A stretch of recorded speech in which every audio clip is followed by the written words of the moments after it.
அப்புறம் 16 வகையான அபிஷேகம் செய்யறதா சொல்லியிருந்தீங்க. அது என்ன மாதிரியான அபிஷேகம்? பால் அபிஷேகம், நெய் அபிஷேகம், சீயக்காய் அபிஷேகம், தேன் அபிஷேகம், சந்தன அபிஷேகம்.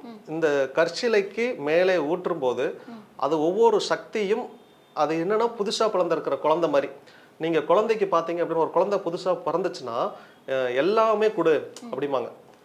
நீ இது வெறும் சாப்பாடு மட்டுமே கொடுக்காத, ராகி கொடு, கம்பு கொடு, அரிசி கொடு, இட்லி கொடு, எல்லாமே கொடு, எல்லாமே ஜீரணம் ஆகணும். இதெல்லாம் குழந்தைக்கு கொடுத்து அது டைஜஸ்ட் கண்ட்ரோல் ஆயிடுச்சு, ஒரு வருஷம் ஆயிடுச்சுன்னா பிரியாணியும் கொடு அப்படிம்பாங்க. இது ஜீரணமாகுதான்னு பாரு அப்படின்னா, ஏன்னா எல்லாமே நீங்கள் கொடுக்கும்போது இந்த உடல் வந்து செரிமானத்திற்கு வந்து தயாராகும்.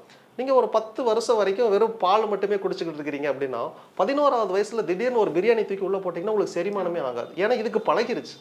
அப்போ நான் இது கல்லாக இருந்துச்சு, இது என்னென்ன சக்தியெல்லாம் தனக்குள்ளே வச்சுருந்துச்சுன்னு எனக்கு தெரியாது.